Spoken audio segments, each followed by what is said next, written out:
Mente Mundo, o podcast de relações internacionais voltado ao Sudeste Asiático.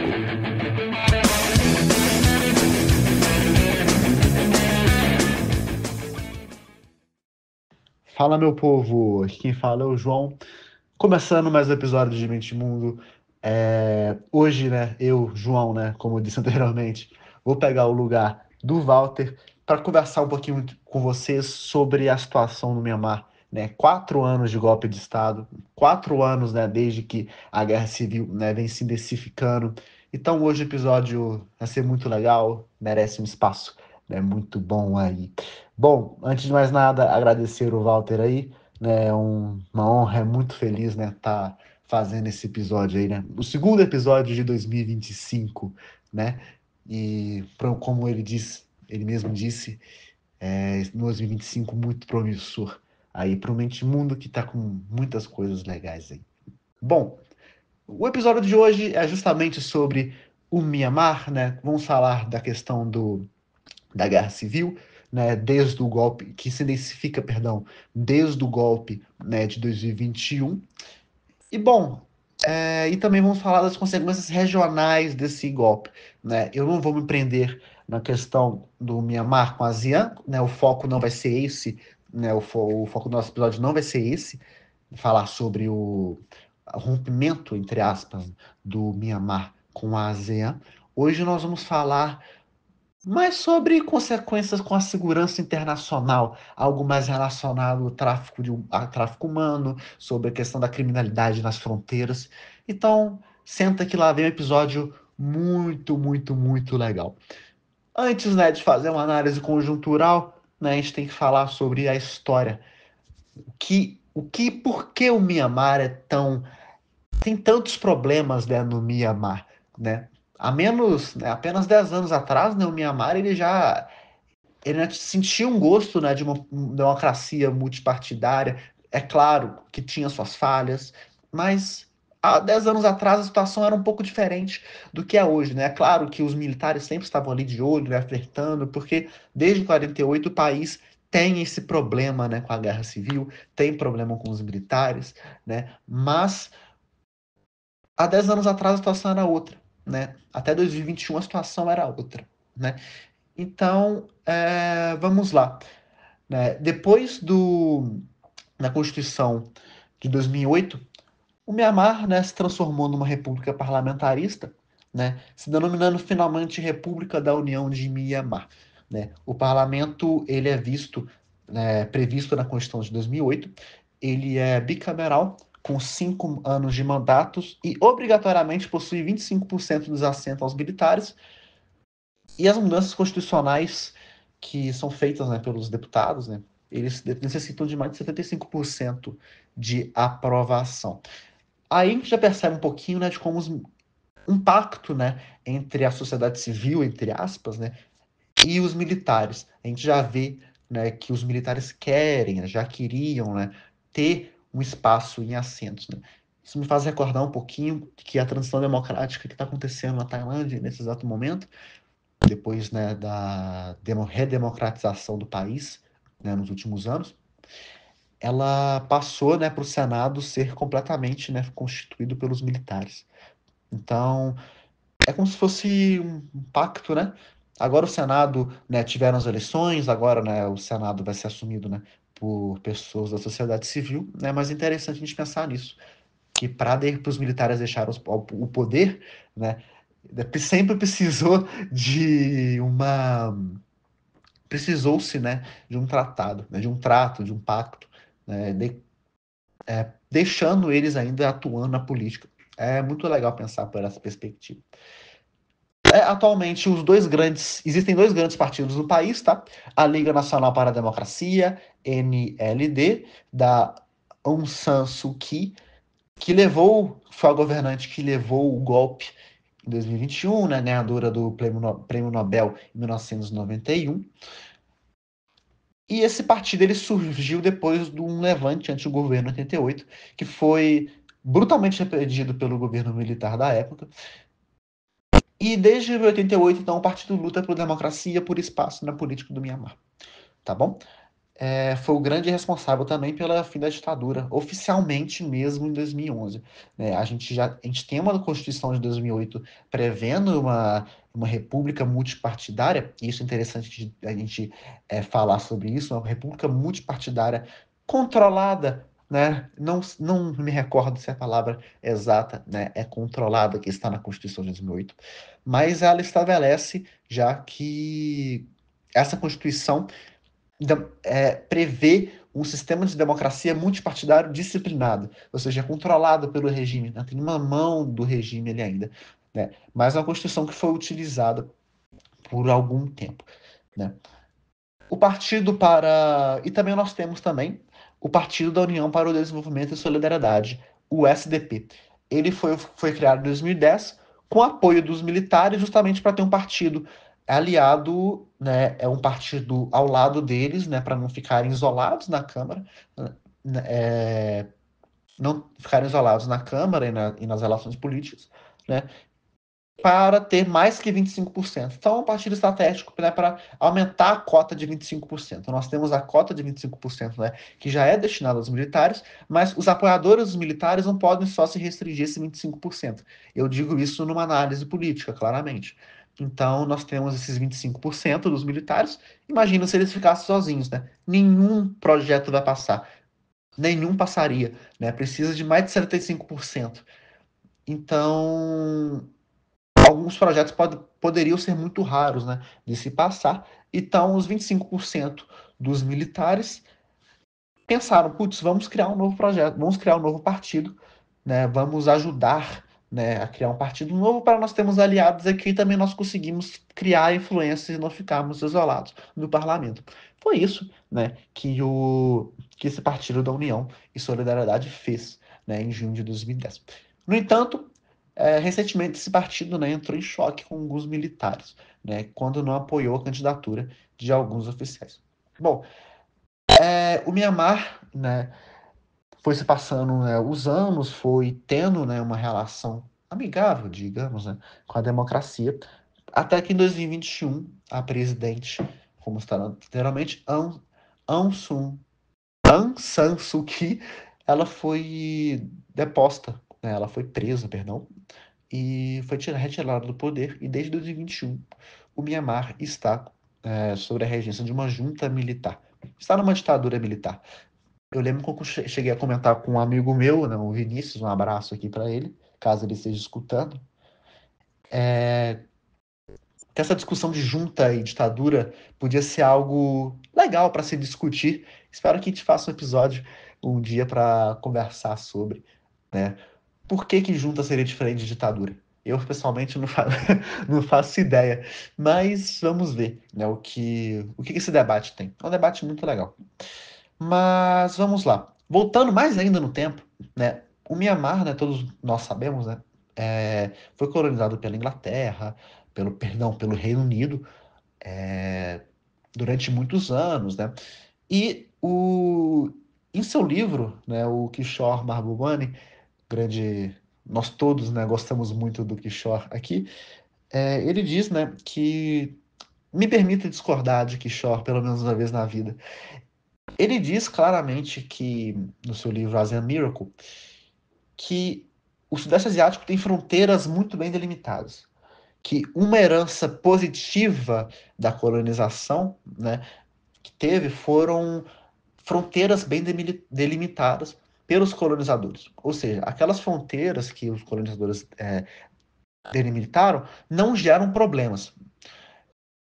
Assim, se você pensar de fato numa questão mais entre estados, realmente não são tantos, né, os conflitos por questões de território, né? O mais recente que eu lembro, né, aqui na minha cabeça, retirando a questão, né, do Mato da China, é justamente a questão da Tailândia e do Camboja por um templo, né, em 2007, 2008, mais ou menos. Então, se for pensar por esse lado, sim. Mas eu vou discordar, né, do Mahbubani aqui, porque a colonização, ela segregou, fez diversas etnias perderem espaços e territórios e criar, e não só não só criar, mas também perpetuar questões e conflitos étnicos que já existiam ou que passaram a existir depois, né, ou durante a colonização, né? Então, com esse pensamento, né, de que alguma coisa estava errada com as fronteiras, alguma coisa estava errada com a questão do com a questão da etnicidade, com a questão dos grupos étnicos que ali viviam, os conflitos dos grupos étnicos, né? Um Bamar étnico chamado Aung San, né? Ele é pai da ex-presidente, né, que tomou o golpe de Estado em 2021, né? Ele é fundador do movimento do moderno exército do Myanmar, tá? Ele realizou uma conferência em 1947 na cidade montanhosa de Panglong, justamente porque ele precisava de apoio de diversos grupos étnicos para conseguir decretar a independência da colônia britânica, né? E para isso ele precisava ceder, né? Ele precisava falar, cara, eu vou reunir diversos grupos aqui, né? Os Shan, os Shin e os Kachin, que são os grupos étnicos que habitam, né, em fronteiras, né, grupos de fronteira, perdão, mais poderosos da antiga colônia britânica. Então ele pensou, cara, é, eu preciso conversar com esses caras, eu preciso ceder alguma coisa para eles toparem, né, criar alguma questão de independência aqui, porque a gente precisa ter independência da metrópole britânica. Então, o que ele fez? Olha, vamos fazer uma estrutura aqui, tá? Vamos fazer uma estrutura no governo, né? O Estado do Mianmar vai ser constituído da seguinte forma, ou a Birmânia, né? Chame-se, né? Chame como quiserem, né? Seria basicamente seria garantido autonomia interna para essas etnias que eu acabei de citar. Mas essa autonomia, como é que seria? Eles teriam que reconhecer que eles fazem parte do estado de Myanmar, tá? Do estado da Birmânia, eles tinham que reconhecer isso, mas seria na forma de federação. Então, por mais que eles reconheçam que eles fazem parte do Myanmar, eles teriam autonomia nas suas decisões, uma autonomia interna para eles, tá? E quando eu falo para vocês sobre federação, eu retorno daquele conceito bem antigo e bem breve que eu vou dar, daquela questão de federalismo, né, que existe nos Estados Unidos, aqui no Brasil, né? Claro que no Brasil é de forma diferente, né, tem suas particularidades também, mas basicamente a descentralização administrativa com autonomia para os estados. Então, ele deu autonomia para, né, as regiões, né, de Shan, né, para os étnicos Shan, os Shin e os Kachin. E os Kachin eu cito em especial, espero que eu esteja patrocinando corretamente, né? Ele dá, né, autonomia para os Kachins para criar um estado, né, chamado Estado de Kachin, né? E esse Estado de Kachin unificado seria decidido pela Assembleia Constituinte no futuro. Tá? Então você vê que tem algumas áreas, sub-áreas desse acordo. Esse acordo é chamado de Acordo de Panglong, né? E ele prevê diversas coisas com relação à autonomia desses povos. Tem mais ou menos 2 páginas só, duas páginas e meia. Esse acordo de Panglong foi assinado em fevereiro de 1947, tá? E além da autonomia, né, garantida para esses 3 estados, né, em especial, esses 3 grupos étnicos, né, que podiam formar ali os estados, né, podiam fazer os seus arranjos ali e serem autônomos, né? Os cidadãos dessas áreas, eles teriam os mesmos direitos fundamentais que os outros cidadãos que não fazem parte, né, dessa que não fazem parte, né, não fazem parte dos estados, dos demais estados, né? Então, um cidadão de Chã, por exemplo, ele teria os mesmos direitos fundamentais, constitucionais, do que alguém que, por exemplo, vivia em Yangon, por exemplo, tá? Sobre finanças, né, questão, né, de questões monetárias, né? Esse acordo, ele respeitava a autonomia financeira do estado de Shan e previa assistência financeira para as regiões de Kachin e Shin também, tá? O acordo, por fim, ele também prevê a criação de um conselho de áreas de fronteira que seria indicado para representar esses povos das fronteiras, né? E teria uma autoridade exclusiva, né? Além do mais, eles também têm participação garantida no governo central do Mianmar. O conselho faria parte do conselho executivo do governador de Mianmar, com 2 deputados de etnia diferentes para auxiliar. Então, algo, né, inclusivo, né? A tentativa de uma representatividade, pelo menos desses povos, né, no Mianmar, no governo do Mianmar. Isso em 1947. Só que em 19 de julho de 1947, mais ou menos 6 meses, 5 meses depois do acordo, o Aung San, ele é morto. Depois que o Aung San, ele é morto, né, ele... Esse acordo, mais ou menos, ele ruiu, né? Então, desde 1948, o Myanmar, ele está em estado de guerra civil. Não, as autoridades, os militares não conseguem concordar e não conseguem cumprir o que foi proposto no acordo de Panglong, tá? Eles não conseguem administrar as relações entre a sua população étnica e o establishment, né, colonial. Eles não conseguem fazer um governo inclusivo e representativo para todas as pessoas. Isso desde 1948. Então nós estamos, né, com esse estado de guerra civil, com toda essa problemática, desde 1948. É um estado que são diversos cessar-fogo. Vamos fazer um cessar-fogo. A guerra vai, cessa, mas passa o tempo, volta. Então a gente consideramos, né, bastante que desde 1948, então, nós temos um país, né, em guerra civil, né?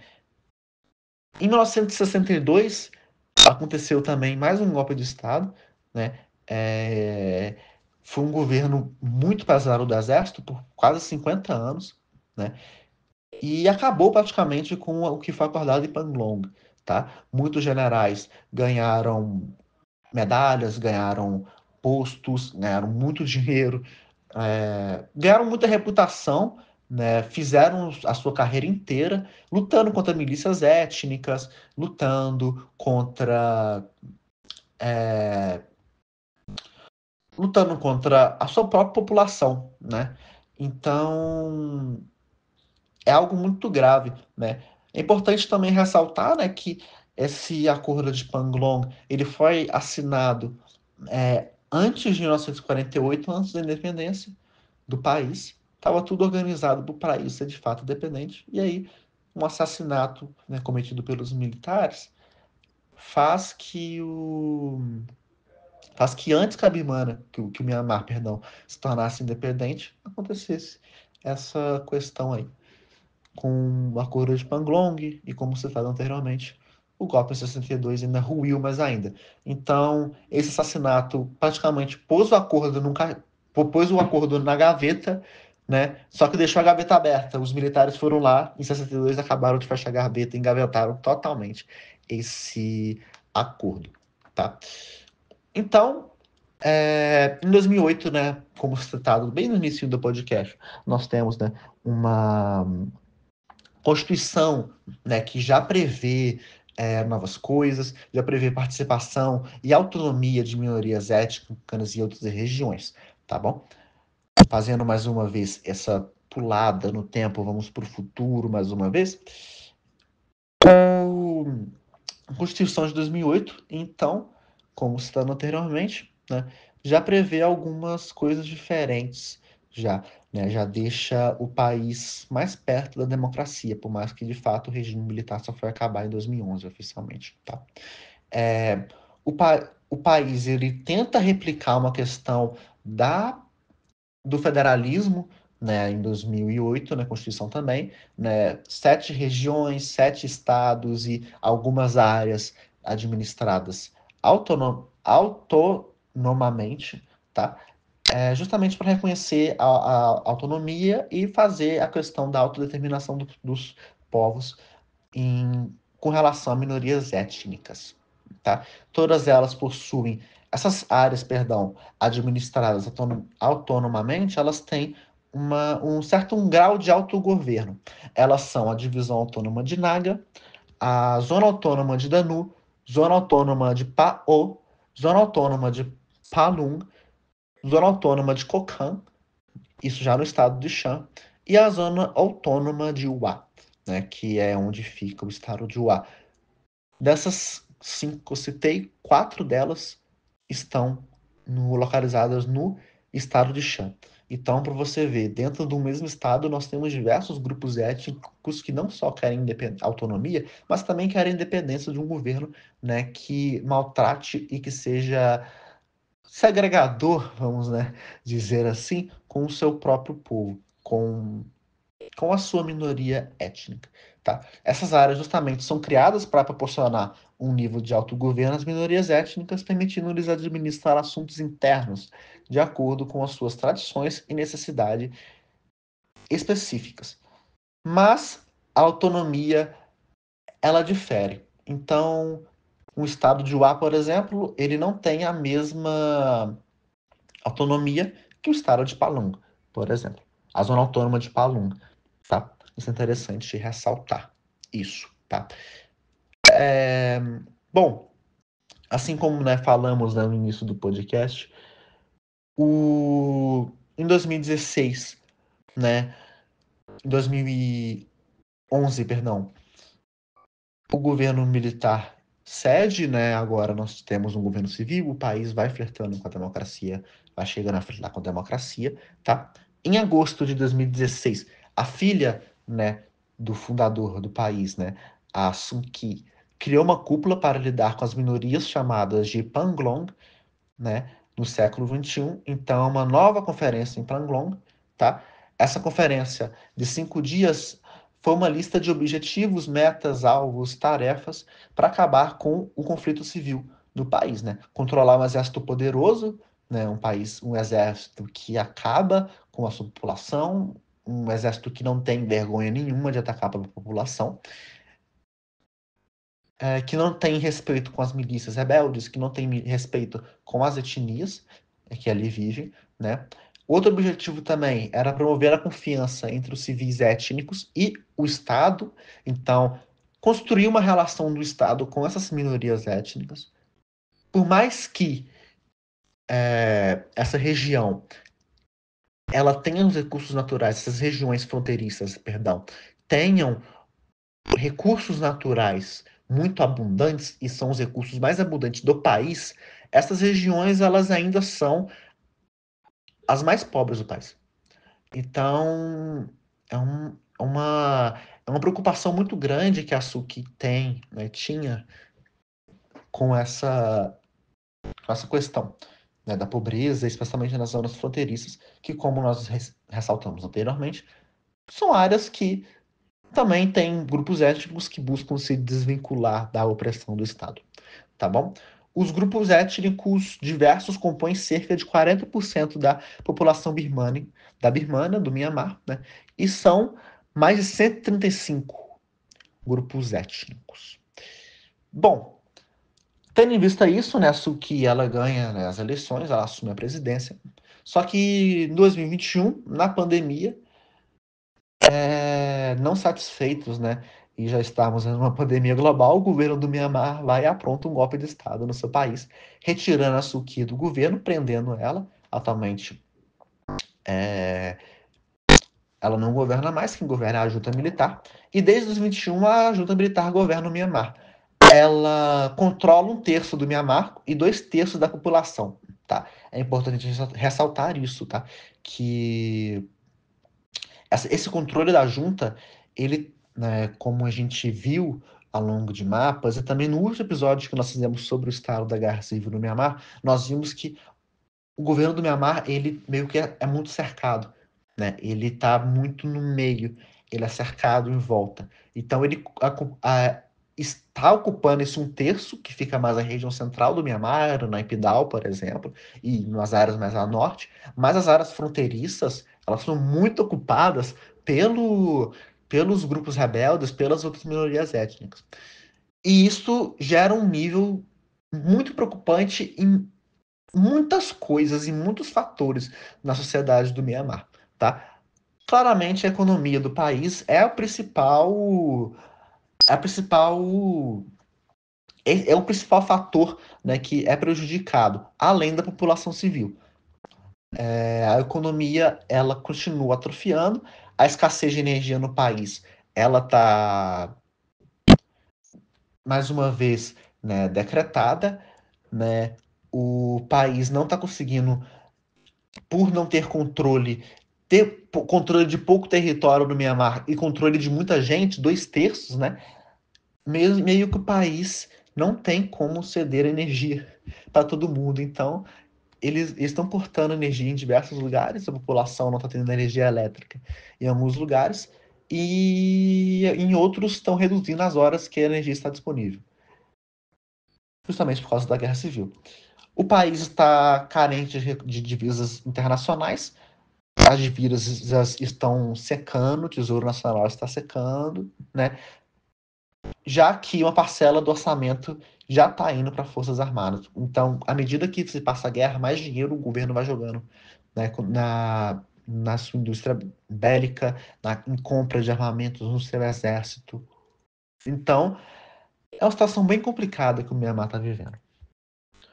A gente destaca aqui, né, na Guerra Civil também, a Operação 1027, que não aconteceu nesse ano, mas sim em 2023. No final de outubro, 3 grupos étnicos em Myanmar, conhecido como... 2024, o Exército da Aliança Democrática Nacional de Myanmar de Kokang e o Exército de Libertação Nacional de Tang e o de Arakan começaram a Operação 1027. Já na semana seguinte, conseguiram assumir o controle de centenas de postos avançados de segurança e de 3 áreas controladas pelo governo norte do país. Gente, esse evento é muito importante, porque eu lembro que nós colocamos isso no Asia News. Foram um dos primeiros pontos de controle que caíram, né, do governo do Myanmar, um posto avançado que caiu do governo, né, do Taj Mahal, né, que caiu. E é muito importante isso, porque indica que os grupos étnicos também têm muita força contra esse governo, a resistência é muito forte.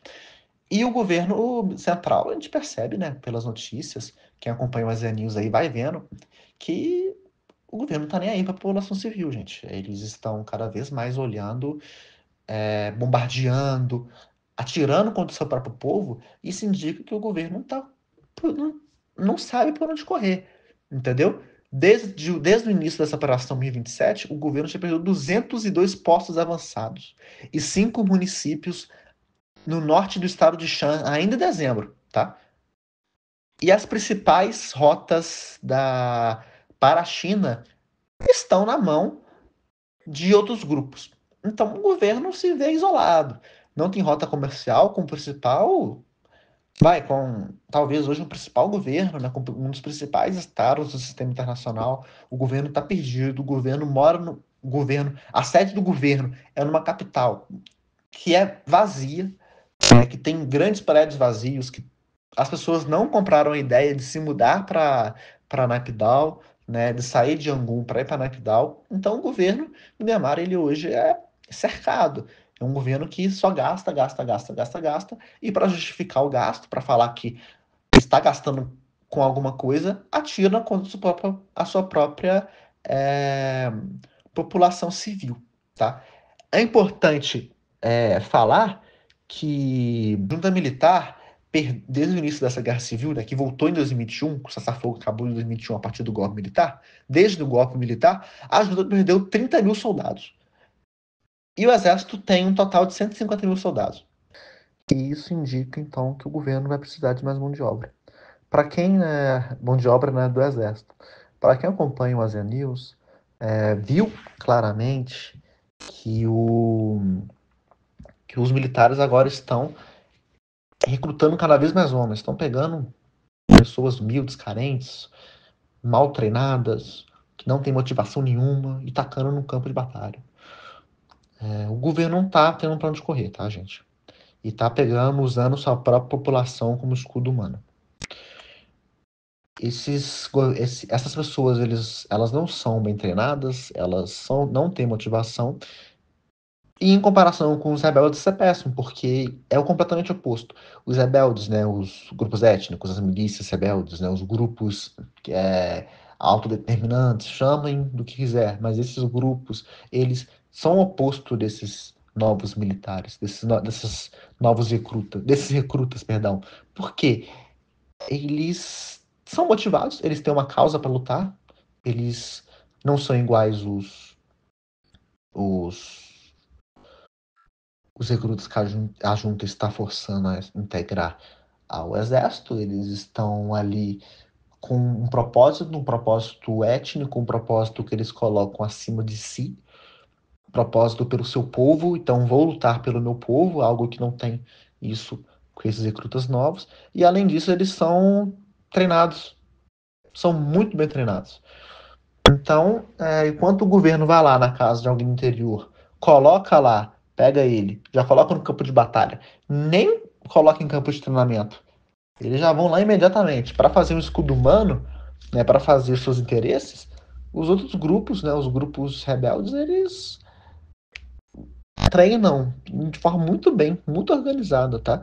Não só isso, a junta eles estão fazendo, como fala? A junta não está mais indenizando as famílias das vítimas, tá? Então, mais uma vez, estão tirando as pessoas, as vítimas, no caso, os militares, tá?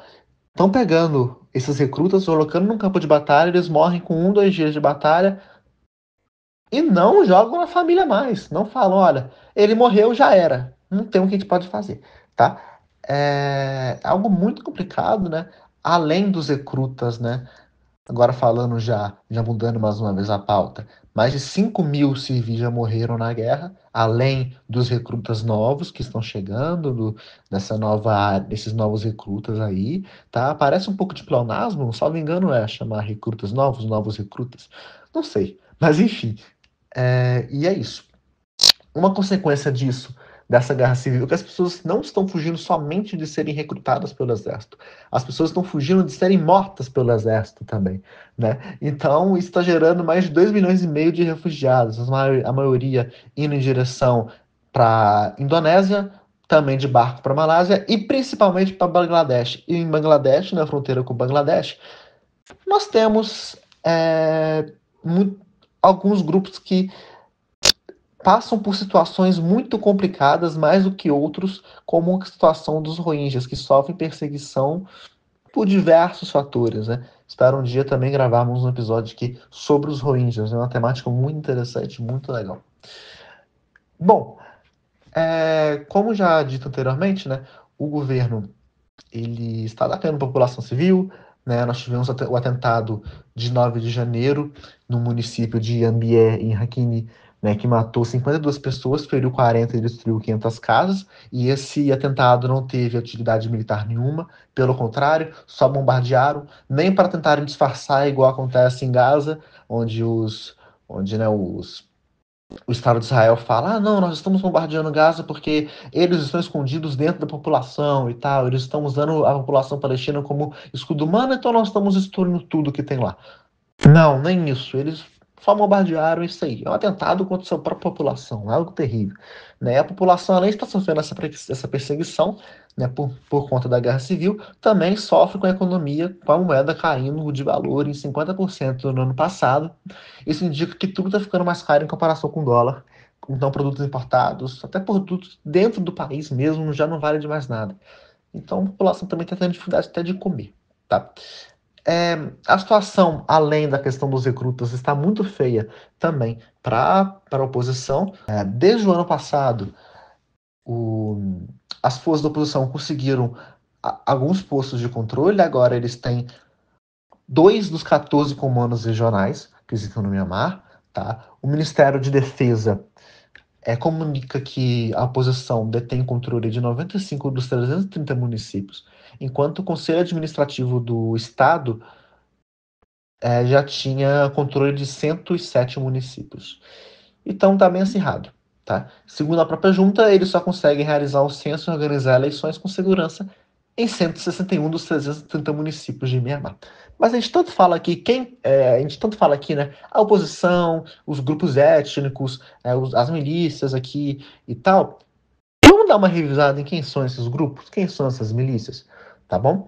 E vamos falar também do avanço que eles têm, tá? O que aconteceu com essas milícias ano passado, né? Quais são os avanços, né? E as atualizações que nós temos sobre essas milícias, tá? Vamos começar então com Arakan, tá? Rakhine Arakan, tá? Tendo tomado 15 dos 17 municípios em Rakhine, o exército de Arakan tem controle quase total do estado de Chave Oeste. Eles cercaram a capital, e chegaram até a fronteira de Kiautepui, onde a Zona Econômica Especial e o Porto da China estão localizados. Então ele já tem já tem controle sobre rotas marítimas, né? Rotas marítimas ou... Enfim, eles têm controle sobre alguma rota comercial com a China, tá?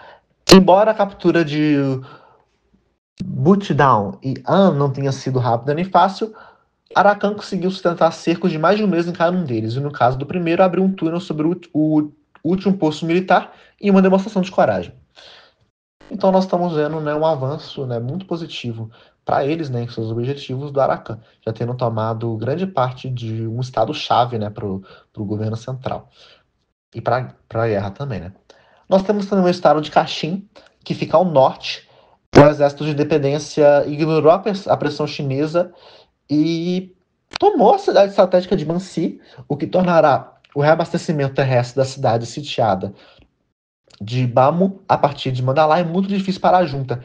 Então, a questão dos suprimentos, a questão toda de reabastecimentos e para ajudar os seus soldados, os seus veículos, fica muito mais complicada, tá? A luta continua em Bamu, a segunda maior cidade de Kachin. Ela está continuando nesse exato momento, tá?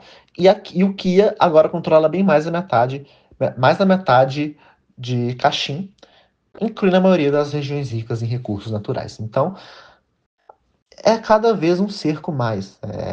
O cerco aumenta para o governo central, né? Igual nós ressaltamos, o governo controla um terço do território somente. Então, o cerco vai aumentando, né?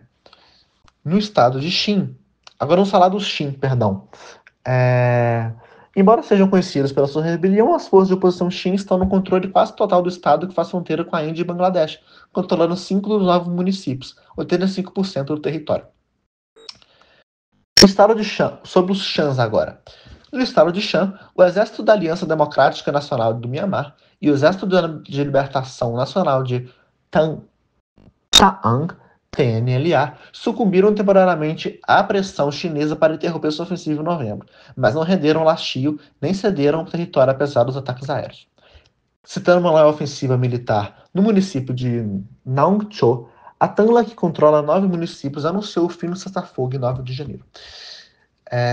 Nós temos então aqui, né, gente, mais um cessar-fogo entre algum grupo rebelde e militar acabando. Eu tenho quase certeza que esse cessar-fogo durou bem pouco, tá?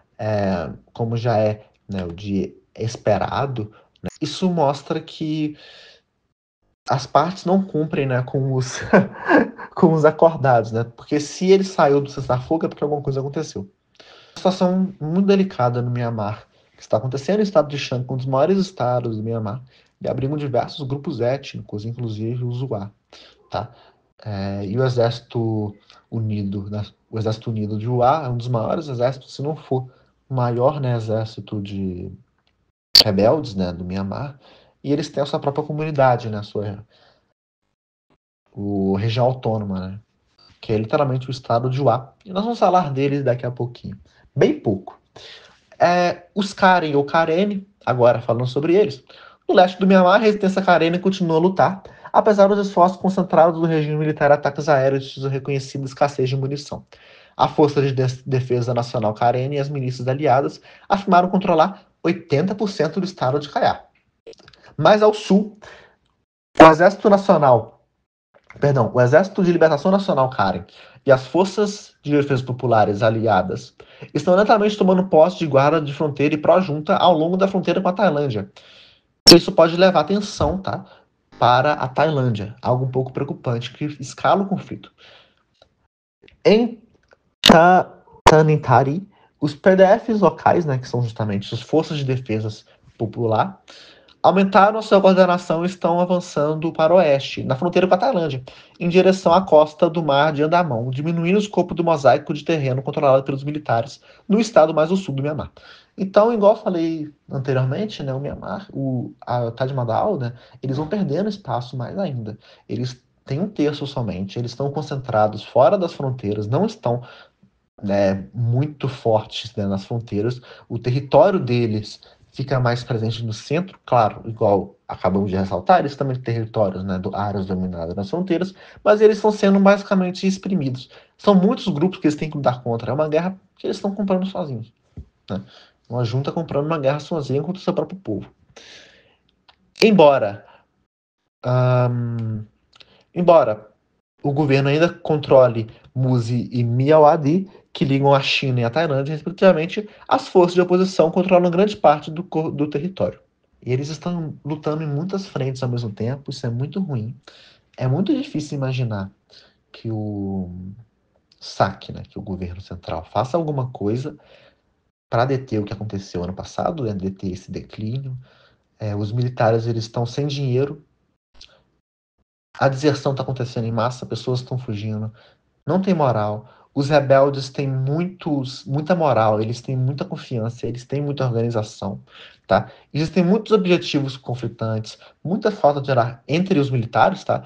Falta de hierarquia e armamento escasso e desatualizado, né? Existem grupos que recebem armamento de grupos estrangeiros, até de países. O que vai ser do futuro do Myanmar? Não sei. Li em alguns lugares que futuramente, né, se o Myanmar, vamos supor, se o governo cai, pode acontecer no país uma fragmentação inteira. Outros lugares falam que pode acontecer um federalismo bem aplicado. Nós não sabemos. O que nós sabemos é que nós vamos analisar fatos, né, gente? Então, o que está acontecendo é que realmente o governo vai perdendo as suas forças. O exército realmente está perdendo as suas forças. E já que eles não sabem o que estão fazendo, eles vão descontar isso na sua própria população. Isso é algo gravíssimo e imperdoável. Isso é algo que aumenta a revolta, né, de quem escuta e de quem lê sobre a guerra civil do Mianmar. Outra questão que está acontecendo muito com o Mianmar, gente, e aí eu vou ser mais específico nessa, e eu falo de uma questão mais transnacional dessa vez, e agora já vamos para uma área que eu gosto de estudar mas um pouquinho, e minha primeira aparição aqui no Mente Mundo foi justamente para falar sobre crimes transacionais, em específico a questão das drogas. Vamos falar um pouco de tráfico. Isso mesmo. Eu estava estudando para o podcast agora, né? E a Times Magazine, né? Ela expressa grandiosamente, né? Que desde que o governo do Myanmar tomou o poder, né? Desde que a junta militar que governa o Myanmar tomou o poder em 21, e eles vêm centralizando mais o poder, vêm atacando mais a população civil, as dinâmicas também mudam no território, né? A partir disso, as dinâmicas vão mudar, né? Então, desde que eles tomaram o poder, que é diferente de ganhar as eleições, né? É importante ressaltar muito bem isso, eles destruíram a frágil paz em alguns lugares que estavam não controlados, mas alguns lugares que não eram mais hotspots de drogas, não lugares que não eram mais hotspots de tráfico humano e outras coisas. Então, diversos grupos de resistência étnicos, ao terem que voltar para a guerra, né? Putz, eu tô guerreando contra o governo central. O governo central não me manda dinheiro. Como eu vou fazer dinheiro? Vou ter que também pensar na questão do crime, né? Então essas pessoas acabam meio do que indo para o lado do crime, né? Esses grupos, alguns, né? Se juntam com milícias, com gangues criminosos, se juntam com chefões do crime, né? E meio que lucram ilegalmente aí e acaba que geram na região do Sudeste Asiático problemas transnacionais relacionados a drogas, a tráfico humano, tráfico de animais, entre outras coisas. Há algum tempo atrás, nós tínhamos aquela questão dos cassinos e de golpes cibernéticos que estavam começando e tal. Essas questões eram mais destinadas a fora do Mianmar, né? Então, fora do Mianmar e dos países do Triângulo Dourado, tá? O Triângulo Dourado, que é a tríplice fronteira entre Tailândia, Laos e o Mianmar. Eles ficavam geralmente mais no Camboja, né? E em outros países. Só que esses cassinos eles vão sair dessa região e vão ir para outros lugares, incluindo Laos e o Mianmar. Especialmente o Laos, eu destaco o Laos nessa situação por causa da zona econômica especial do Laos, que, como ressaltado no episódio do Triângulo Dourado, tem muito dessa questão do cassino e dos crimes cibernéticos. Ameaça para a segurança internacional, a criminalidade aumenta. O Triângulo Dourado, o Afeganistão, por exemplo, em 2022, conseguiu reduzir 80% a 90% da sua produção de ópio. O Mianmar já aumentou a produção de ópio e pegou o lugar do Afeganistão como o maior produtor de ópio do mundo. Então é preocupante o que acontece com essa questão dos crimes na região. Tanto preocupante que o ex-primeiro-ministro tailandês, o Srettha Thavisin, não sei se é assim que se pronuncia, disse à Time que teve conversas com diversos colegas no Laos, no Camboja, que os problemas causados pelo golpe militar do Myanmar em 2021 precisam ser erradicados. Um alto funcionário dos Estados Unidos na região diz que o flagelo do golpe é algo que tem sido discutido até nos níveis mais elevados. No entanto, assim como o tráfico de drogas, as autoridades regionais se mostraram excessivamente impotentes para lidar com os golpistas.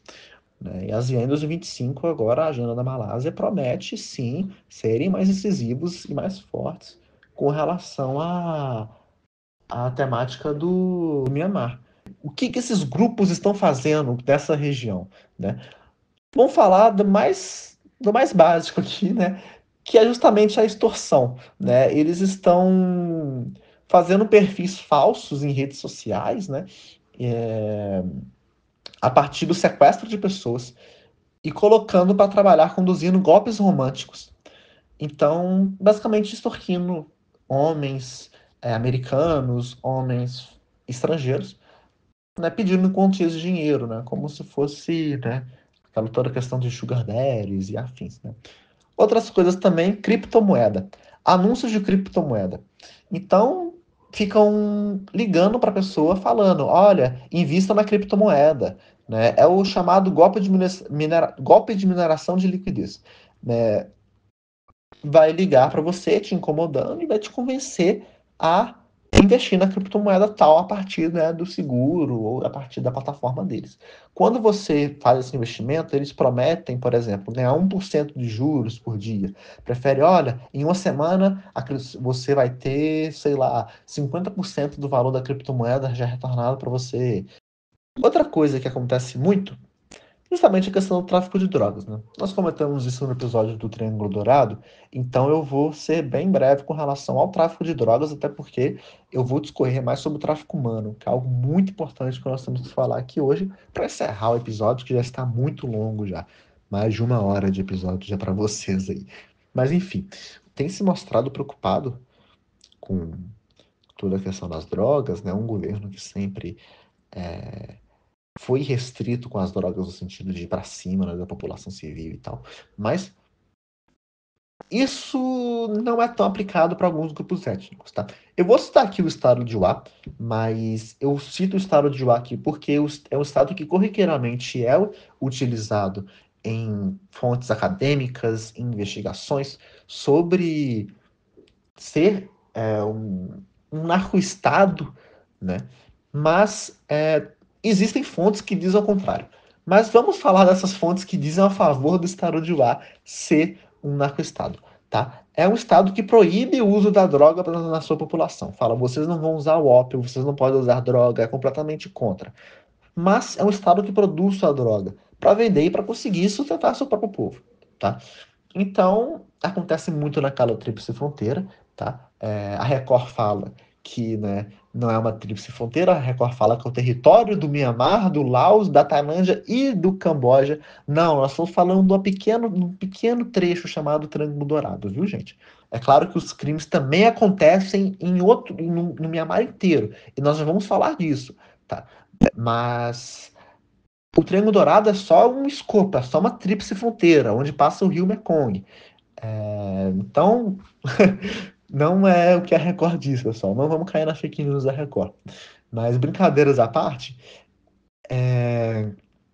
o Triângulo Dourado, ele é um hotspot de drogas muito por causa dessa questão do estado de Juá. E não só do estado de Juá, mas de chefões do crime, né, e afins. E eles usam isso para se sustentar na guerra. É basicamente isso que acontece, né, no Triângulo Dourado com relação às drogas. Nós temos milícias estrangeiras na região, temos outras milícias no local, igual eu falei, chefões do crime, chefões empresários no meio, é muita coisa no meio. Mas falando de grupos étnicos, nós temos esse exemplo do Saranjá. Por fim, a última atividade que eu queria citar é o tráfico humano. Gente, eu citei para vocês no início a questão da extorsão da criptomoeda. Então, essa questão da extorsão da criptomoeda, todos eles, desses crimes cibernéticos, têm ligação com o tráfico humano. Por quê?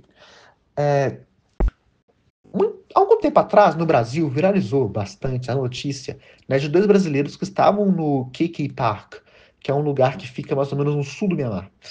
Não no Triângulo Dourado. Disseram que fica no Triângulo Dourado, mas não fica no Triângulo Dourado. Fica ao sul do Mianmar, perto da fronteira com a Tailândia.